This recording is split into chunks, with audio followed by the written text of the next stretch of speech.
উত্তরপ্রদেশের যে কড়া শাসন বা অনুশাসন পশ্চিমবঙ্গে খুব প্রয়োজন। অভয়াকাণ্ডে যদি এক্সাম্পলারি দৃষ্টান্তমূলক শাস্তি এবং পুরো র্যাকেটকে ঠিক না করা হয় এবং কলকাতা পুলিশের সিপি সহ হেলথ ডিপার্টমেন্টকে যদি প্রপারলি শিক্ষা না দেওয়া হয় তাহলে আমার মনে হয় পশ্চিমবঙ্গে শিশুকন্যা নারী এবং কর্মরত অবস্থায় আমাদের লেডিরা যারা হসপিটালে কাজ করেন বা অন্য জায়গায় রাত্রে কাজ করতে বাধ্য হন তাদের ক্ষেত্রে ভয়ঙ্কর পরিণতি হবে। হিন্দু শব্দ এবং গেরুয়া রং এই দুটো এখানে পশ্চিমবঙ্গে কার্যত নিষিদ্ধ হওয়ার পথে এগিয়ে চলেছে। 26-এ বিপদ আসন্ন, আপনারা ঐক্যবদ্ধ হন, নইলে আপনারা বিপন্ন হবে। তো সিপি সেখানে রাত্রি 12টায় পৌঁছান, রাত্রি 2:40-এ বেরিয়ে যান এবং ফেস টাইম কলে মুখ্যমন্ত্রীকে বলে যান যে অপারেশন ইজ ওভার, অর্থাৎ এভিডেন্স সব ডিস্ট্রয় করে দিলাম। অতীন ঘোষ বলেছে, আমাকে মমতাদি ফোন করেছিল।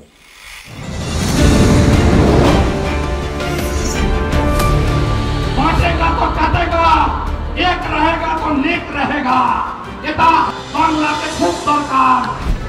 আমি ওই মায়ের মণ্ডপে গিয়েই আরতি করে এসেছি গাড়িতে। পশ্চিম বাংলায় পূজা করতে গেলে হাইকোর্টে যেতে হয়, গেরুয়া ধ্বজ নিয়ে বেড়ানো যায় না।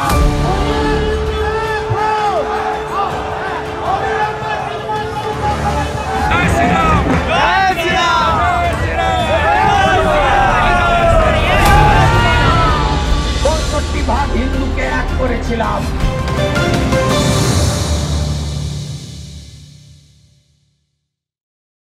রাতে ভুল করে 3তলা 3rd ফ্লোর নানান আমরা বক্তব্য পেয়েছি।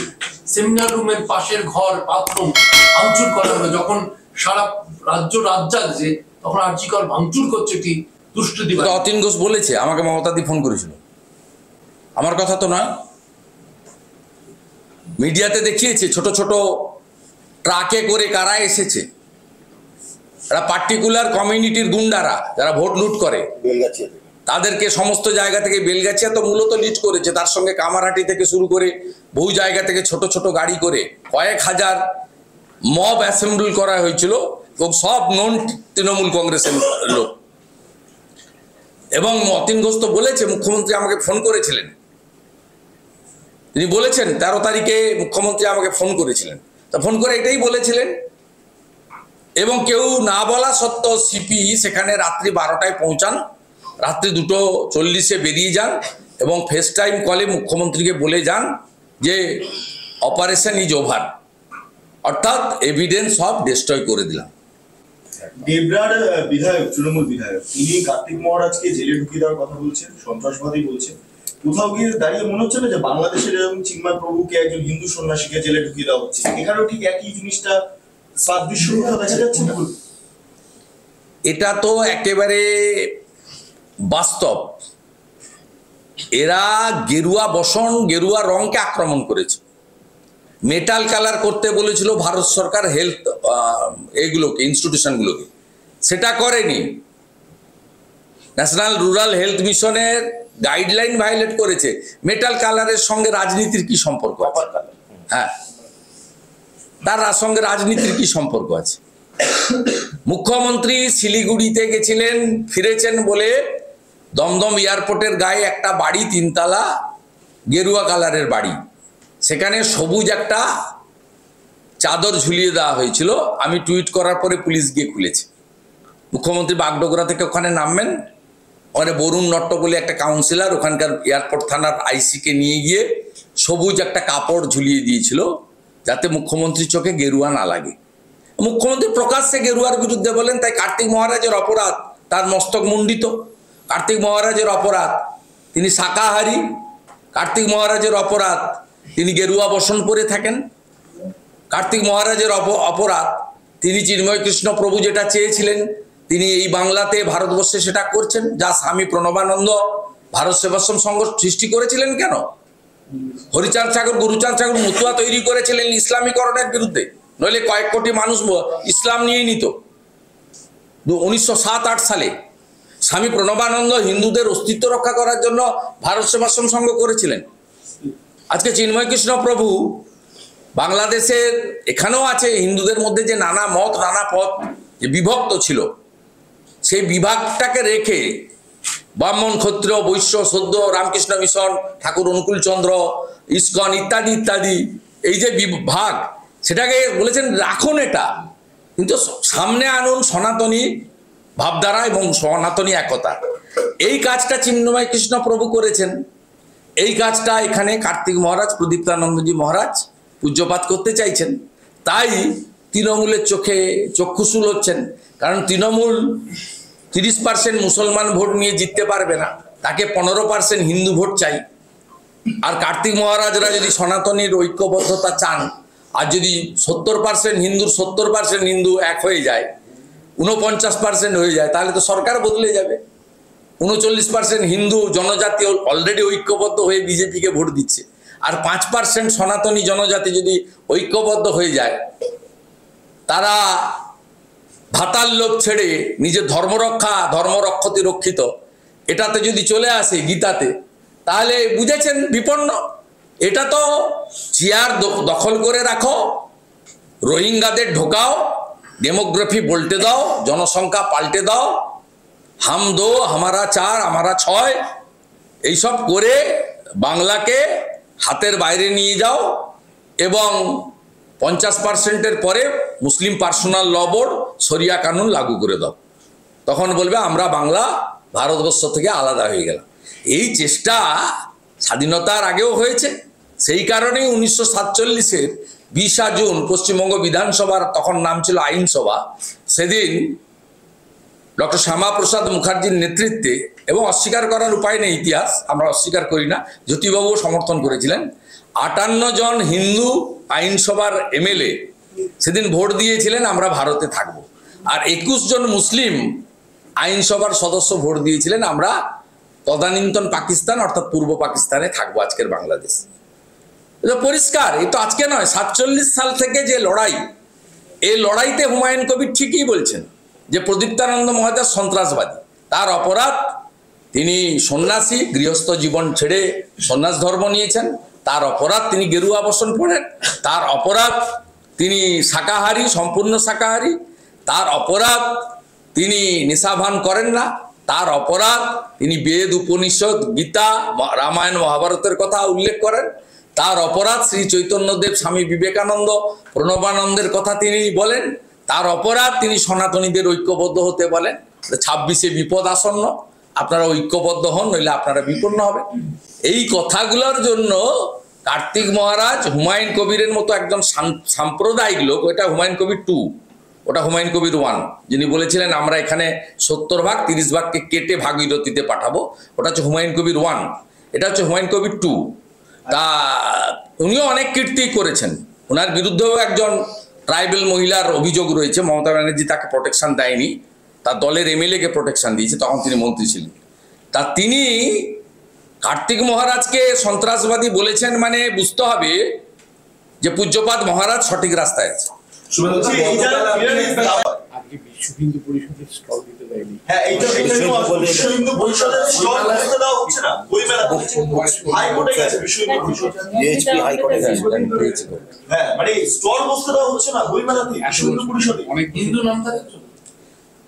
এটা একেবারে এজেন্ডার মধ্যে। খুব দুর্ভাগ্য সুধাংশু দে এবং ত্রিদীপ বাবুরা এরা খোলস ছেড়ে বেরোচ্ছেন, এবং আমাদের জুনিয়র ডাক্তাররা যেদিন বিনীত গোয়েলের টেবিলে মেরুদণ্ড রেখে দিয়ে আসে, সেটা এই পাবলিশার্স গিল্ডেও সেইটা তাদেরও মেরুদণ্ডটা আমার মনে হয় কালীঘাটে নইলে নবান্নতে টেবিলে রাখা আছে। এই জন্য কেবলমাত্র গেরুয়া ধ্বজ এবং হিন্দু নাম থাকার জন্য বিশ্ব হিন্দু পরিষদ, যা বাম আমলেও তাদের স্টলকে বাধা দেওয়া হয়নি, কংগ্রেসের আমলেও তাদের স্টলকে বাধা দেওয়া হয়নি 77-এর আগে, এই প্রথম মুসলিম লীগ 2 তৃণমূল কংগ্রেসের অঙ্গুলি হেলনে আজকে এই কাণ্ডটা করলো। এটাও সিটি অফ জয়, তিলোত্তমা কলকাতা, যে কলকাতার পুণ্যভূমিতে স্বামী বিবেকানন্দ জন্মেছেন, এটা লজ্জা লজ্জা লজ্জা। এটা কি সুপ্রিম হিন্দু শব্দটা আছে বলে, মানে হিন্দু শব্দটা আছে বলে? অবশ্যই হিন্দু শব্দ, এবং ওদের ক্যাম্পের মাথায় একটা ধ্বজ ওড়ে, বিশ্ব হিন্দু পরিষদের ধ্বজ, যে ধ্বজের মধ্যে ওং বা স্বস্তিক চিহ্ন থাকে। বা ত্রিশূল থাকে, এটাই আপত্তির কারণ। হিন্দু শব্দ এবং গেরুয়া রং এই দুটো এখানে পশ্চিমবঙ্গে কার্যত নিষিদ্ধ হওয়ার পথে এগিয়ে চলেছে। কেন্দ্রীয় সরকারি কর্মচারী বলে কার্যত গর্ব হচ্ছে হুমায়ুন কবিরের। তিনি বলছেন যে ওসামা বিন লাদেন, উমর সঈদ বা মৌলানা মসুদ আজহার এরা শিক্ষিত। মানে এতটা গর্ববোধ হওয়ার কি আছে? শিক্ষিত টেররিস্টদের গর্ব হওয়ার কি আছে? অ্যান্টি ন্যাশনাল কথাবার্তা, এই কথাবার্তা দেশ বিরোধী কথাবার্তা। এই প্রত্যেকটা লোক নিষিদ্ধ সংগঠন এবং ভারতবর্ষকে দুর্বল করা, কাশ্মীরকে ভারত থেকে কেটে বের করে নিয়ে যাওয়া, পশ্চিমবঙ্গে অশান্তি তৈরি করা, এসবের মূলে এই সমস্ত লোকের মাথা এবং তাদের শেখানো সমস্ত প্রশিক্ষিত জঙ্গিরা দেশের অভ্যন্তরে এসে অনেক নিরীহ মানুষকে খুন হত্যা করেছে। সম্প্রতি কয়েক মাস আগে একজন ডাক্তারবাবুকেও পরিষেবা দেওয়ার সময় জম্মুতে কাশ্মীরে খুন করা হয়েছে। তা কার্যত এই কথাগুলো রাষ্ট্রবিরোধী কথাবার্তা, মানবতা বিরোধী কথাবার্তা, ও পশ্চিমবঙ্গ বলে এই ধরনের কথাবার্তা হচ্ছে। এই জন্য পশ্চিমবঙ্গের সরকারের পরিবর্তনটা খুবই প্রয়োজন। আপনি নিজেই আজকে দেখবেন নাগা সন্ন্যাসীরা, তথাকথিত সেকু মাকু যারা হিন্দুদের বিরুদ্ধে প্রচার করেন, প্রয়াগরাজ কুম্ভতে স্টল লাগিয়েছিলেন।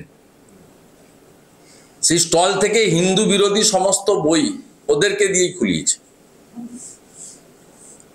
খুলিয়েছে। এক্ষেত্রে উত্তরপ্রদেশের যে কড়া শাসন বা অনুশাসন পশ্চিমবঙ্গে খুব প্রয়োজন।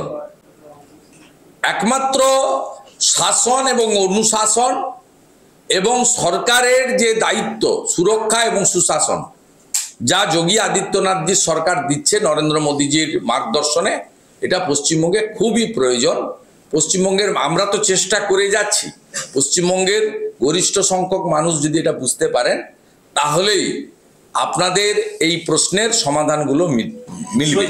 নইলে আমরা সংঘর্ষ করব, আপনারা দেখাতে থাকবেন, মিডিয়া টার্গেট হবে, আমরা আক্রান্ত হব, ফলস মামলায় আমাদেরকে নিমজ্জিত করা হবে, আমাদের বহু নেতাকর্মীকে মিথ্যাভাবে জেলে নিয়ে যাওয়া হবে, খুনও করা হবে। না, আমরা আমাদের পথে থাকব, কিন্তু বাংলার একটা অংশের মানুষ যারা নির্বাচনী প্রক্রিয়ায় অংশগ্রহণ করেন না, যারা তৃণমূল কংগ্রেসকে ভোট দিয়ে দেন, তাদেরকে এই বিষয়ে, বিশেষ করে আমাদের হিন্দু ভোটারদেরকে ভাবতে হবে যে এই ব্যবস্থার পরিবর্তন তারা চান কি চান না। আমরা কথা দিতে পারি পরিবর্তনের বাংলা যদি আসে, আমরা 1 বছরের মধ্যে পশ্চিম বাংলায় এই ধরনের সাম্প্রদায়িক রাজনীতি, ধর্মীয় অসহিষ্ণুতা এবং শরণার্থীদেরকে প্রকৃত আশ্রয় দিয়ে অনুপ্রবেশকারীদের চুলের মুঠি ধরে বাংলার বাইরে নিয়ে যাওয়া, কাঁটাতার দেওয়ার জন্য সম্পূর্ণ জমি দেওয়া এবং উত্তরপ্রদেশের মতো সুশাসন সুরক্ষা, গুজরাটের মতো শিল্পায়ন এবং কর্মসংস্থান আমরা দেব। মানুষ শুধু আমাদের একবার টেস্ট করুক, পরীক্ষায় বসার সুযোগ দিক, এই আবেদন আমি করতে চাই। কেন্দ্রীয় সরকারি কর্মচারীদের সঙ্গে রাজ্য সরকারি মহামান্য আদালত অ্যাকসেপ্ট করার পরে করেছেন। আপনি টাইমিংসগুলো দেখবেন, যে হাইকোর্ট যখনই বলল কম্পেনসেশন, আমরা আগের দিন বললাম 50 লক্ষ টাকা, তখনই তিনি 2টোর সময় প্রেস করে বললেন 5 লাখ টাকা। কোনোটাই কিন্তু মুখ্যমন্ত্রী তার মানবিক মুখ দিয়ে বলেননি, তার যে দায়িত্ব কর্তব্য সেটা থেকে উনি করছেন না। এবং সিআইডিকে কখন পাঠালেন? যখন ডাক্তার বিশ্বপতি মুখার্জি, কৌস্তব বাগচিদের পিলটা হাইকোর্ট অ্যাকসেপ্ট করলো গত বৃহস্পতিবার, দিয়ে বলল সোমবার দিন এটা রাখবো, বা সোমবার দিন নিল, বৃহস্পতিবার রাখবো, তখনই কিন্তু আপনার এই সিআইডির ইনভেস্টিগেশনটা দেওয়া হলো। তার কারণ ওই বিলের মধ্যে যেটা আছে, আপনারা পেয়েছেন, রিটটা মিডিয়া হয়েছে এবং এখন তো লাইভ ল হয়, তাতে পিলে পরিষ্কারভাবে ইনারা চেয়েছেন কি, ড্রাগ কন্ট্রোল অফ ইন্ডিয়া তার ইনভেস্টিগেশন। আর যেহেতু এই কোম্পানিকে অবৈধ টেন্ডার দেওয়া হয়েছে, 22 সালে টেন্ডারের টার্ম শেষ, একে এক্সটেনশন দেওয়া হয়েছে, কর্ণাটক সরকার বলার ফলেও এর কাছ থেকে সাপ্লাই নিয়েছেন, পেমেন্ট দিয়েছেন আরটিজিএস করে, তাহলে এটা মানি লন্ডারিং এর কেস। কারণ এই যে বেআইনি কন্ট্রাক্ট আফটার 2022 6 মাস এক্সটেনশন দিয়েছেন কিসের ভিত্তিতে? কাটমানির ভিত্তিতে। তাহলে it's a fit case for money laundering এবং এনফোর্সমেন্ট ডাইরেক্টর শুড ইন্টারভেন। এইটা দেখে উনি সিআইডি কে লাগিয়েছেন। যেমন অতীন ঘোষকে দিয়ে আরজিকর ভাঙিয়ে প্রমাণ লোপাট করেছিলেন, সিবিআই কলকাতা পুলিশের বিনীত গোয়েল রাত্রি 2টো অবধি থেকে সব প্রমাণ লোপাট করেছেন। ঠিক এক্ষেত্রেও সিআইডি কে দিয়ে সব প্রমাণ লোপাট করার ব্যবস্থা করেছেন, যাতে ভবিষ্যতে কোনো হায়ার এজেন্সি বা নিউট্রাল এজেন্সির ইন্টারভেনশন হলে কিছু যাতে না পাওয়া যায়। It's a old practice of Mamata Banerjee. এই প্র্যাকটিসে উনি অভ্যস্ত এবং বাংলার মানুষরাও, সচেতন লোকজনও এটা সবাই জেনে গেছে। এবং এই কোম্পানির ক্ষেত্রে আপনাকে বলে দিই, রাজ্য সরকারের সঙ্গে এই কোম্পানির মৌ হয়েছে যে তারা যদি পশ্চিমবঙ্গে এই কারখানা স্থাপন করেন ওদের কাছ থেকে সেলাইনটা নেবে। সেলাইনের গুণগত মানের বিষয় নয়, সেই জন্য উত্তর দিনাজপুরের ইসলামপুর সাব ডিভিশনের চোপড়াতে এই কোম্পানির কারখানা তৈরি হয় এবং এই কোম্পানির সঙ্গে ওদের চুক্তি করেছে রাজ্য সরকার যে এখানে কারখানা করলে, ইনভেস্ট করলে আমরা এটা নেব। কিন্তু সাইকেল কোম্পানির ক্ষেত্রে আবার আলাদা। একটা সাইকেল কোম্পানি বাংলার এখানে পানাগড়ে জায়গা চেয়েছিল যে আমরা সাইকেল এখানে উৎপাদন করব, একই রেটে দেবো বা কম রেটে দেবো, সবুজ সাথীর সাইকেল আমাদেরকে দেওয়া হোক। সেটা দেওয়া হয়নি কারণ মুখ্যমন্ত্রীর পরিবারেরই পবন অরোরা, অঙ্কুশ অরোরার সাইকেল সাপ্লাই দেয়, পাঞ্জাবের কোম্পানিকে দিয়ে রেখেছে 7 বছর ধরে, স্টিল নাও। কিন্তু এই জাল ওষুধ তৈরি করার জন্য ইসলামপুরের চোপড়াতে ওদেরকে জমির ব্যবস্থা করে এবং প্রতি মাসে তৃণমূল কংগ্রেসের ফান্ডে ওখানে চোপড়াতে ওখানকার এমএলএ, ওখানকার যারা কর্তা ব্যক্তিরা আছে, কারখানা থেকে এসে 2 লক্ষ করে টাকা নিয়ে যায়। 1,99,000ও নয়, 2,01,000ও নয়, 2 লক্ষ করে টাকা প্রত্যেক মাসে লোকাল টিএমসি কে মান্থলি দিতে হয়। চোপড়ার টিএমসি এমএলএ নেতারা তারা ওখানে এনজয় করে। আমি নোয়িং ফুললি ওয়েল এবং খুব দায়িত্ব নিয়ে আমি এই কথাগুলো আপনাদের কাছে তুলে ধরলাম। অর্থাৎ সিআইডি আসার কারণ অনারেবল মিডিয়া পার্সন যে কোশ্চেন করেছেন আমি উত্তর দিলাম, এভিডেন্স ডিস্ট্রয় করা, যাতে drug control authority of India, enforcement directorate বা যদি ক্রিমিনাল অফেন্স পান, কোর্ট কি করবেন আমরা জানি না, সিবিআই কে দিয়ে দেন পরে, যাতে কিছু না পান লাইক আরজিকর, সেই জন্যই সিআইডি কে দেওয়া হয়েছে। অনিচ্ছাকৃত খুনের ধারা আমরা অনেকগুলো আগস্টের 2টো রাতের মধ্যে 14ই আগস্ট রাত সেদিনকে ভাঙচুর করা হয়েছিল, আপনি আজ প্রেস কনফারেন্সে উল্লেখ করেছেন। কলকাতা পুলিশ এতদিনেও 150 দিনেও কি উদ্দেশ্যে সেখানে ভাঙচুর করা হয়েছিল, কারা ভাঙচুর করেছিল এবং কার নির্দেশে সেমিনার রুমের পাশে থাকা সেই ঘরটি ভেঙে দেওয়া হলো, এগুলো উদ্ধার করতে হবে। এর সঙ্গে একটু অ্যাড করে দিই, আগামীকাল রায় আরজিকর মামলা রায় হতে চলেছে। দেখুন রায় কি দেবেন জাজ জানেন, এবং চার্জশিট হয়েছে, যে অ্যারেস্ট হয়েছে কলকাতা পুলিশের হাতে, পরবর্তীকালে হ্যান্ড ওভার হয়েছে তার এগেনস্টে। কিন্তু অ্যাজ এ পার্সন আমরা কেউই মানে স্যাটিসফাইড হতে পারছি না। এই কাজটা একার কাজ নয়, এবং নিশ্চয়ই সাপ্লিমেন্টারি চার্জশিটের স্কোপ আছে। যেহেতু সুপ্রিম কোর্ট দেখছেন যে সুপ্রিম কোর্টকে আমাদের দেশের মাননীয় প্রধানমন্ত্রী সরকারও মান্যতা দিয়ে চলেন, সুপ্রিম কোর্টের কোনো সিদ্ধান্ত খুব একটা পার্লামেন্টে চেঞ্জ করেন না, আমাদের অন্তত ল অ্যাবাইড মানে আমাদের গভর্নমেন্ট। তা আমরা বিশ্বাস করি যে সুপ্রিম কোর্ট এবং সেন্ট্রাল ব্যুরো অফ ইনভেস্টিগেশন তারা যেহেতু ফাইনাল চার্জশিট দেয়নি, সাপ্লিমেন্টারি চার্জশিটের বাকি আছে, তাতে তারা বিষয়টাকে আরও বেশি করে, যেটা পশ্চিমবঙ্গের মানুষ চাইছেন, ওনার পরিবার চাইছেন, সন্দেহটা দূর করার ক্ষেত্রে তারা ইতিবাচক ভূমিকা নেবে। আর কালকের রায়ের ব্যাপারে আমি অন্তত বিশেষভাবে উৎসাহিত নই। আমি চাই যে পুরো র্যাকেটটাকে সামনে আনুক এবং যারা এভিডেন্স ডিস্ট্রয় করেছে তারা পার পেয়ে যাচ্ছে। বেলেবল সেকশানে চার্জশিট দেওয়া যেত, কারণ যে সেকশানে অভিজিৎ মণ্ডল এবং সন্দীপ ঘোষ অ্যারেস্ট হয়েছিল ওটা বেলেবল সেকশন, ওটা ওদের পাটে যে ল্যাকুনা ছিল তার উপরে দেওয়া হয়েছিল, দায়িত্বে অবহেলা, কর্তব্যে অবহেলা। সেটা বেলেবল সেকশন বিএনএস এর অন্তর্গত, যেটা আগে সিআরপিসি আইপিসি, কিন্তু সেক্ষেত্রে চার্জশিটটা দেওয়া যেতেই পারতো। সেটা নিয়েও আমাদের পার্সোনাল ওপিনিয়ন ডিফারেন্স আছে, কিন্তু আমরা মনে করি যে এই চ্যাপ্টার ক্লোজ হয়ে যায়নি। ও ভারতবর্ষের সর্বোচ্চ আদালত অভয়ার কেসকে এক্সেপশন হিসেবে ধরে তারা তার পরিবারকে এবং সমাজকে স্যাটিসফাইড করবে, কারণ অভয়া কেসের পরেও এই রাজ্যে শিশুকন্যা বা নারী নির্যাতন এতটুকুও কমে যায়নি। অনেকগুলো ইনসিডেন্ট ঘটেছে অভয়া কাণ্ডের পরে, 9ই আগস্টের পরে অন্তত 10টা বড় ইনসিডেন্ট ঘটেছে কুলতলি থেকে শুরু করে গোটা রাজ্যে, যে ঘটনাগুলো অত্যন্ত পেনফুল এবং মর্মান্তিক। তাই অভয়া কাণ্ডে যদি এক্সাম্পলারি দৃষ্টান্তমূলক শাস্তি এবং পুরো র্যাকেটকে ঠিক না করা হয় এবং কলকাতা পুলিশের সিপি সহ হেলথ ডিপার্টমেন্টকে যদি প্রপারলি শিক্ষা না দেওয়া হয়, তাহলে আমার মনে হয় পশ্চিমবঙ্গে শিশুকন্যা, নারী এবং কর্মরত অবস্থায় আমাদের লেডিরা যারা হসপিটালে কাজ করেন বা অন্য জায়গায় রাত্রে কাজ করতে বাধ্য হন, তাদের ক্ষেত্রে ভয়ঙ্কর পরিণতি হবে। সুপ্রিম কোর্ট ইন্টারফেয়ার না করলে সিভিক ভলেন্টিয়ার্স কি জিনিস আমরা জানতাম না। সুপ্রিম কোর্ট বলেছে এই জিনিস চলে না, তাই তুলতে বাধ্য হয়েছে। সুপ্রিম কোর্ট ইন্টারফেয়ার না করলে মাননীয় Alapan Bandyopadhyay on behalf of মুখ্যমন্ত্রী যে এটা বের করেছিলেন রাজ্য সরকারের যে অ্যাডভাইসারি, যাতে বলেছিলেন মহিলাদেরকে অ্যাডভাইস করা হচ্ছে একটু কম কাজ করতে সন্ধ্যের পরে, এটাও প্রত্যাহার করতে বাধ্য হয়েছে। বিধানসভায় আমি তুলেছিলাম, আপনারা লাইভ করেছিলেন অপরাজিতা বিলের দিন, কিন্তু পরবর্তীকালে সুপ্রিম কোর্ট যখন বলল যে আপনি এটা করতে পারেন না, ভারতবর্ষের ব্যবস্থাপনাতে মহিলা পুরুষ এভাবে আলাদা কিছু হয় না।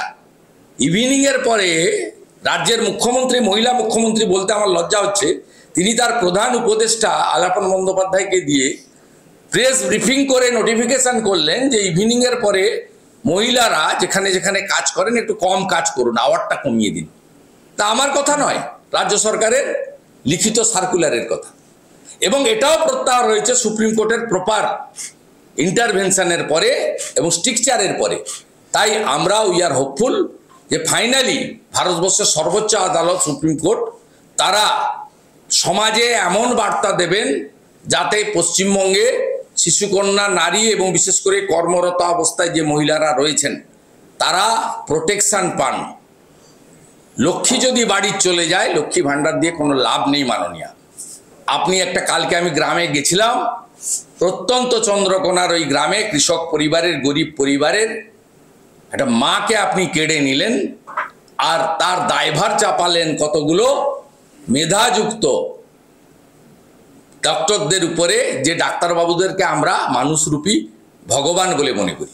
14 আগস্ট রাতে যে ভাঙচুর, কোতোয়ালি থানায় গিয়েছিলেন সিআইডির আধিকারিকরা এবং যে 12 জন চিকিৎসক বা জুনিয়র চিকিৎসক, তাদের বিরুদ্ধে অনিচ্ছাকৃত খুনের ধারা, এটা নন বেলেবল, এটা এখন বেলেবল নেই, এটা নন বেলেবল। মুখ্যমন্ত্রী তবে বিএনএসে ভারত সরকার ডাক্তারদের প্রোটেকশনও দিয়ে গেছেন। আমি ডক্টরদের অনুরোধ করব সিনিয়র লয়ারদের অ্যাডভাইস নিয়ে তাদের লিগ্যাল প্রোটেকশন জন্য তাদের হায়ার জুডিশিয়ালির কাছে যাওয়া উচিত, ইমিডিয়েটলি যাওয়া উচিত।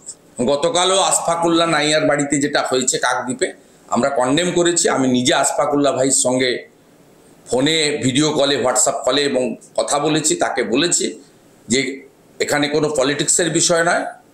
Leader of opposition means those who are torture by the state government and state ruling party, আমরা তাদের সাথে আছি, আমরা, আমাদের সাপোর্ট আছে, আমরা কন্ডেম করছি। আজকেও বলছি এটা ভয় দেখাচ্ছে। আরজি করের আন্দোলনে মমতা ব্যানার্জি 3 মাস গুটিয়ে গেছিলেন, সেই রিভেঞ্জগুলো তিনি আস্তে আস্তে নিতে চাইছেন।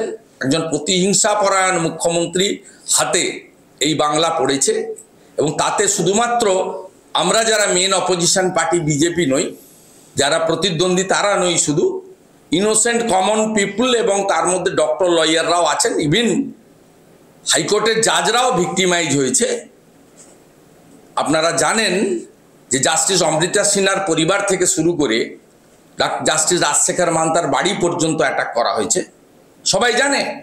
অতএব এই রাজ্যে আমাদের সংবিধানের যে 4টা স্তম্ভ আছে, law maker, bureaucrat, judiciary media person, কেউ এখানে আপনারা সেফ নন।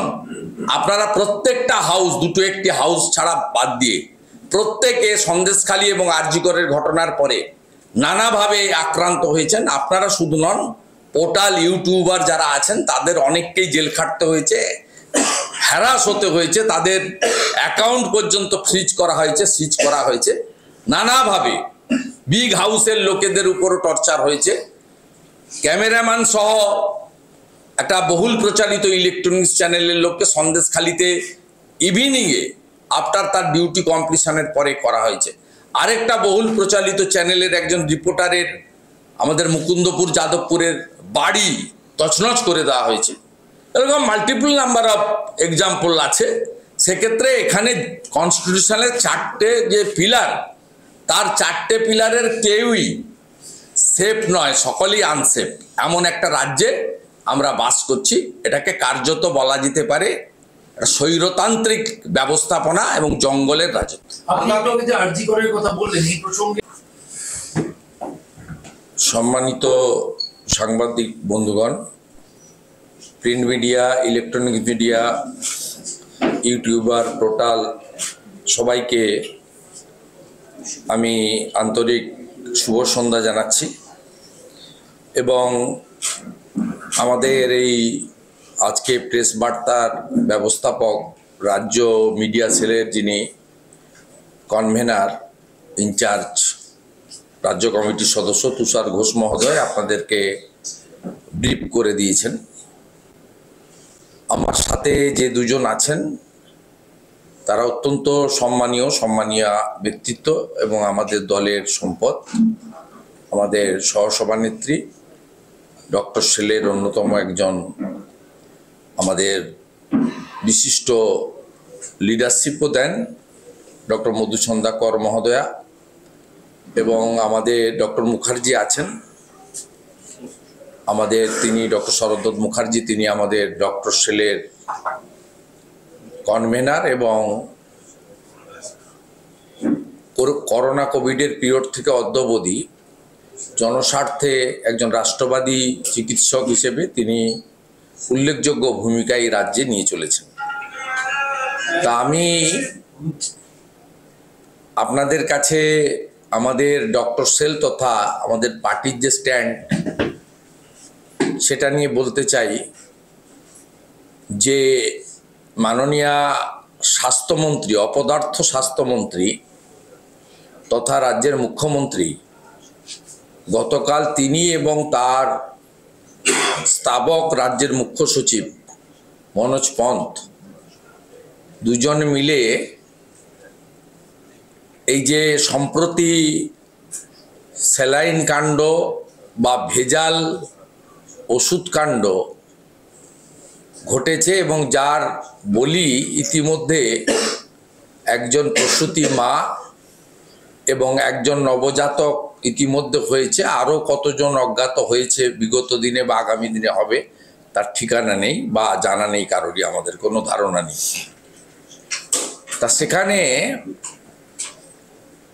কালকে মেদিনীপুর মেডিকেল কলেজের কতগুলি তরুণী জুনিয়র ডাক্তার বিশেষ করে যারা এই রাজ্যের স্বাস্থ্য ব্যবস্থার যেটুকু ভগ্নাংশ অবশিষ্ট আছে তাকে বাঁচিয়ে রেখেছেন কার্যত। সিনিয়র ডাক্তাররা নিশ্চয়ই তাদের অবদান আছে, কিন্তু আরএমও হিসেবে সমস্ত মেডিকেল কলেজ বা অন্যান্য জায়গায় এই জুনিয়র ডাক্তারদের ভূমিকা এবং যে কোনো SOS, যে কোনো ডিজাস্টার লাইক সিচুয়েশন বা কোনো অ্যাক্সিডেন্টাল ঘটনা ঘটলে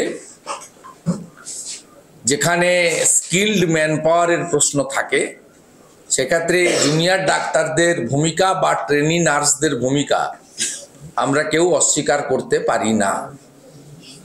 তাই তাদেরকে যে সাসপেন্ড করা হয়েছে, ভারতীয় জনতা পার্টির ডক্টর সেল ইতিমধ্যে সকালেই তাদের স্ট্যান্ড জানিয়েছে। আমরা আবার অফিসিয়ালি আমাদের ওয়ার্কিং প্লেস, স্টেট হেডকোয়ার্টারে যে ওয়ার্কিং প্লেস, সেখান থেকে জানাতে চাই যে আমরা এই সাসপেন্ডের সিদ্ধান্তের বিরোধিতা করছি এবং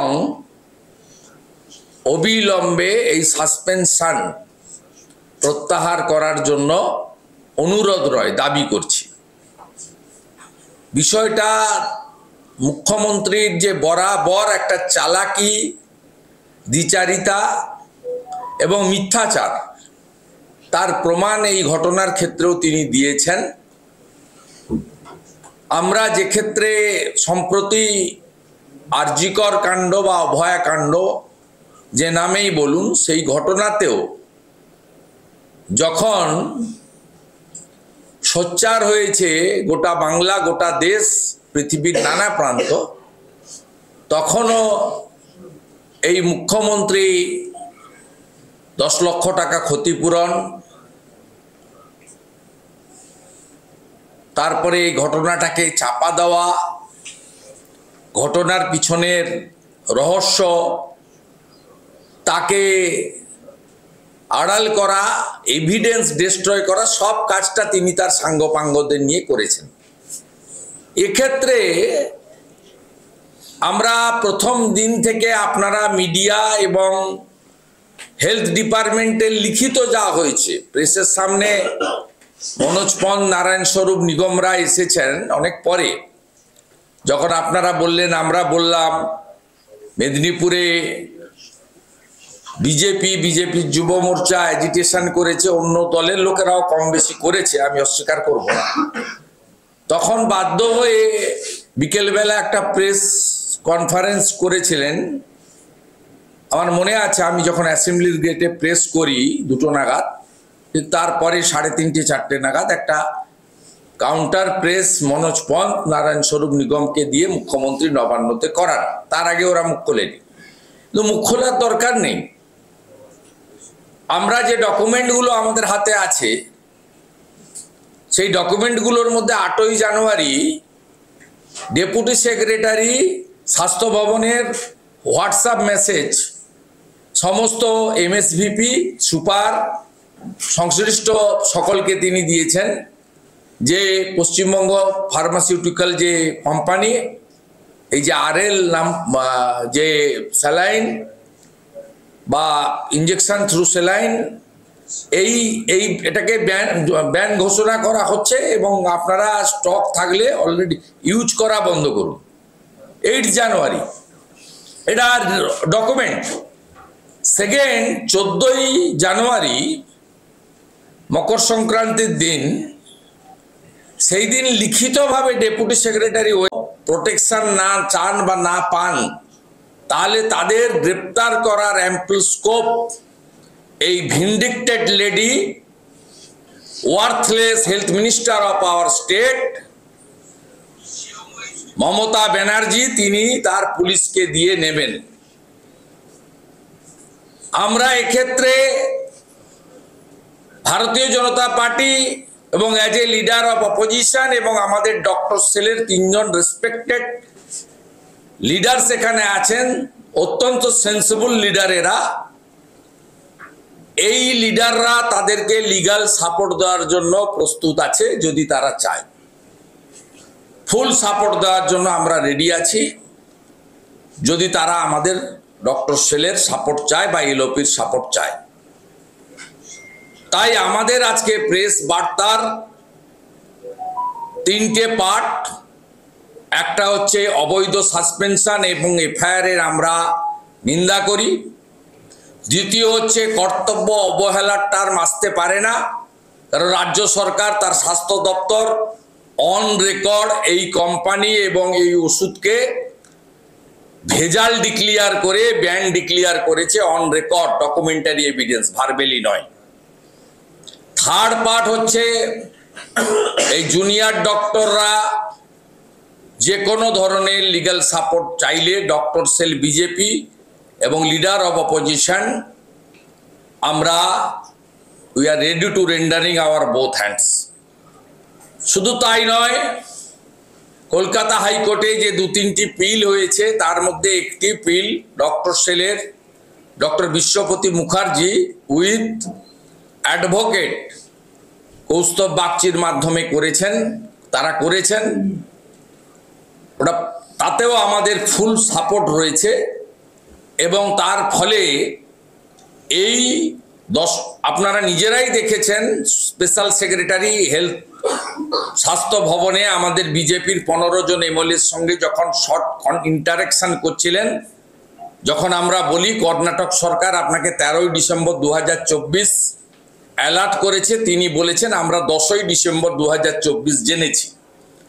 তাহলে 11ই ডিসেম্বর থেকে অদ্যাবধি 14ই জানুয়ারি পর্যন্ত যখন ফুল স্টককে ক্লিয়ার না করলো সরকার, এই 1 মাস 4-5 দিন কত পশ্চিমবাংলার রোগীকে এই ভেজাল এবং সাসপেক্টেড পয়জনাস স্যালাইন ইউজ করা হয়েছে তার তালিকাও আমরা চাই প্রকাশ করে পাবলিকলি বা মিডিয়াকে না দিয়েও অন্তত পেশেন্টকে অ্যালার্ট করে তাদেরকেও প্রিকশনারি যে ট্রিটমেন্ট করা দরকার, প্রয়োজনে এইমসের সাহায্য নিয়ে, সে দাবিও আমরা করি। এবং এটা কালকে প্রপারলি কলকাতা হাইকোর্টে ভিকটিমের কম্পেনসেশন এবং কাদের শরীরে এই আরএল ব্র্যান্ড ইউজ হয়েছে তার তালিকাও সম্মানীয় প্রধান বিচারপতি 30 তারিখের মধ্যে জমা দিতে বলেছেন এবং 30 তারিখে নেক্সট ডেট রেখেছেন। ডক্টর বিশ্বপতি মুখার্জি এখানে আছেন, যিনি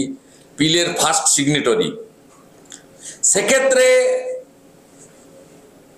যেহেতু স্বাস্থ্য সচিবের বিরুদ্ধে আমাদের অভিযোগ, মুখ্য সচিবকে হলফনামার মাধ্যমে এই তালিকা মহামান্য উচ্চ আদালত কলকাতাতে মাননীয় প্রধান বিচারপতির বেঞ্চে জমা দিতে হবে।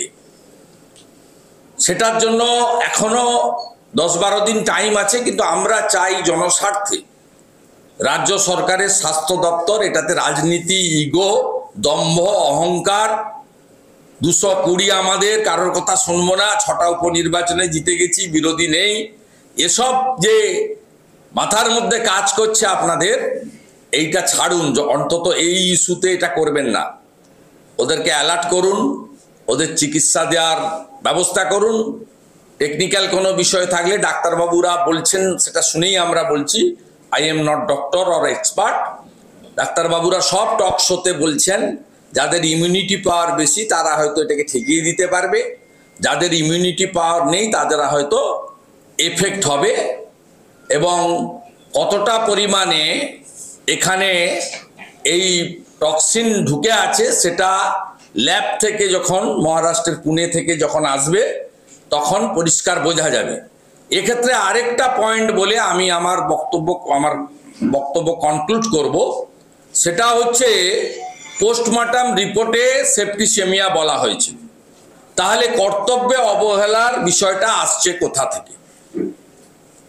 এটাও আমাদের এই জুনিয়র ডক্টর বা ডক্টরস সিনিয়রও যারা আছেন, আমরা সকলের পক্ষে এফেক্টেড ডক্টরসদের, যদি পিএম রিপোর্টে সেপ্টিসেমিয়া বলা হয়ে থাকে তাহলে কেন কর্তব্যে অবহেলা এই টার্মটা এই রাজ্যের অপদার্থ স্বাস্থ্যমন্ত্রী, মুখ্যমন্ত্রী, যিনি এই রাজ্যটাকে জলাঞ্জলিতে নিয়ে গেছেন, সমস্ত ডিপার্টমেন্টে ফেল এবং ভয়ঙ্কর অবস্থায় পৌঁছেছেন এবং তার পোষ্য স্তাবক সচিবদের, আইএসদেরকে সমস্ত মিথ্যা কথাগুলো বলিয়ে গরিত অপরাধ করছেন, পাপ করছেন, যার ফল ভবিষ্যতে তারা পাবেন, আমরা ঈশ্বরেই বিশ্বাস করি। কেন বলছেন কর্তব্য অবহেলা? আপনারই ডক্টররা, কোনো সেন্ট্রাল গভর্নমেন্টের ডক্টর ছিল না, আপনার ডক্টররা পিএম রিপোর্টে সেপ্টিসেমিয়া লেখার পরে আপনি কর্তব্যে অবহেলার গল্প আনেন কি করে, প্রশ্ন করছি। এর বাইরে ফাইনালি আমরা ভারতীয় জনতা পার্টির ডক্টর সেল এবং অন্যরা জুনিয়র ডাক্তারদের উপর যদি আগামী সোমবারের মধ্যে সাসপেনশন উইথড্র না হয়, আমরা প্রোগ্রাম ডিক্লেয়ার করব। সেটা মেদিনীপুর ওরিয়েন্টেডও হবে, স্টেট ওরিয়েন্টেডও হবে।